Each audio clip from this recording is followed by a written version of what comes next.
pourquoi fallait-il qu'il meure avalé par la terre? Il pouvait mourir d'une autre façon. Alors, il faut savoir que quand les Bnei Israël ont dit Naaseh v'nishma, ils ont reçu la Torah écrite, mais ils n'ont pas voulu recevoir la Torah orale. Et que beaucoup leur a mis, vous savez, le mont Sinaï sur eux. Il leur a dit, si vous ne recevez pas la Torah orale, Sham Kikevuratrem, ici, là-bas, ce sera votre mort. Vous allez mourir, je vais vous écraser. Et donc, on voit que celui qui remet en question la Torah orale, c'est ce qu'a fait Korah, il mérite d'être écrasé, sous terre, sous la terre, écrabouillé. Et c'est pour ça que Korah est mort de cette façon-là, parce qu'il a voulu casser la Torah chez Baal Pé, la Torah orale. Ce qu'il disait à Moshe Rabbeinu, il disait à Moshe Rabbeinu, mais toi, tu inventes ci, tu inventes ça. Voilà.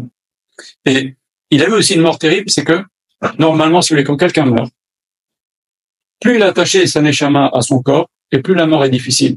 Et nos Chachamim nous disent, quelqu'un qui est très détaché de la matérialité, eh ben, sa mort est plus facile que quelqu'un qui est très attaché à la matérialité. Nos Chachamim nous disent, quelqu'un qui est détaché de la matérialité, sa mort, c'est comme un cheveu qu'on enlève d'un bol de lait.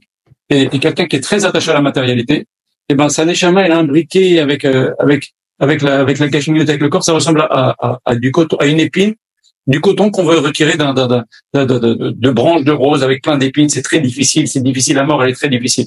Les Chachamim nous disent, faut pas croire, hein. La mort, c'est un moment des plus difficiles de la vie de l'homme. Il y a la naissance et la mort. Et au point que l'Agmara nous dit que quand quelqu'un meurt, il a tellement mal, c'est tellement difficile qu'il pousse un cri, qui s'entend d'un bout à l'autre du monde. Je dis pas ça pour vous faire peur, je lui dis ce que dit Chazal. Il y a Kadosh Baruch Hu, il fait exprès qu'on l'entend pas, parce que si on l'entendait, on serait mort de peur. Nous aussi, n'empêche que, une fois que cette personne, si elle a eu l'intelligence de pas trop mélanger, pas se laisser guider dans sa vie par son corps, et plutôt être lui, le cavalier, avec sa neshama, guider sa vie, eh ben, en tous les cas, une fois qu'il meurt, eh ben, il est jugé, il paye, à un certain moment, au Gehinam, et puis après, bon, bah, il passe au Gan Eden. Il est jugé, il a une capara, et après, c'est terminé. Or, eux, ça fait 3000 ans qu'ils souffrent, ce Korah et son équipe. Pourquoi ils n'ont pas eu une mort? Voilà, ils payent, et puis après, ils soufflent un petit peu. Eux, ils n'ont pas eu cette chance-là. Ils n'ont pas eu cette chance-là de souffler. Ça fait 3000 ans, 3300 ans qu'ils souffrent. Qui sont grillés, on a dit tout à l'heure. Alors, la réponse est la suivante, c'est que la marloquette, c'est tellement grave que ça peut apporter des morts terribles. Et c'est ce qu'on voit avec Korah. Non seulement ils ont été avalés, mais ils n'ont pas eu cette chance d'avoir la kapara. Leur neshama n'a jamais été libéré de leur corps jusqu'à aujourd'hui. Ils souffrent. Et quand ils ne peuvent plus souffrir, Akadosh Baruch Hu, ils leur renouvellent leur corps et ils souffrent encore. Ça, c'est la force de la marloquette. C'est extrêmement grave. Voilà. Et maintenant, alors pourquoi une mort pareille? Pourquoi des souffrances innées, infinies? Ça fait 3300 ans qu'ils n'ont pas eu de chance d'avoir cette kapara-là. Ils souffrent.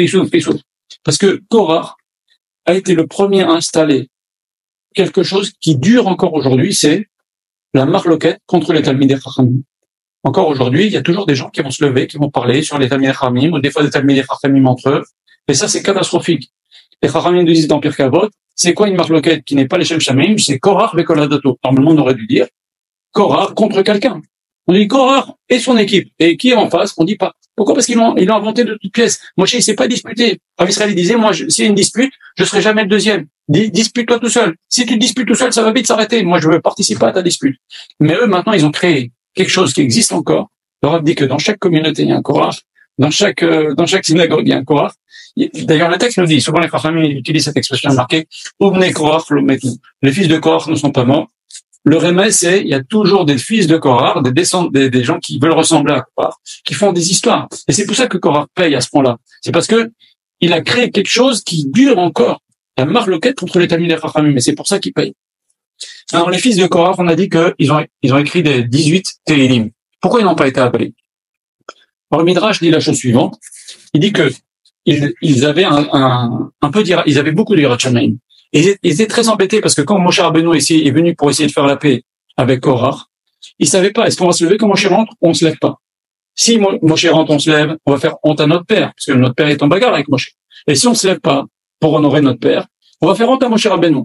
Bon, pendant qu'ils réfléchissaient, Moshe est arrivé, et nos Chachamim nous disent qu'ils se sont levés. Ils ont honoré Moshe Rabbeinu. Et comme ils ont honoré Moshe Rabbeinu, c'est qu'il y avait quelque chose en eux qui n'était pas foncièrement mauvais. Et Rachid dit que quand ce trou-là, le trou de la terre s'est ouvert, eh ben, ils sont pas descendus et ils ont pu remonter. Voilà.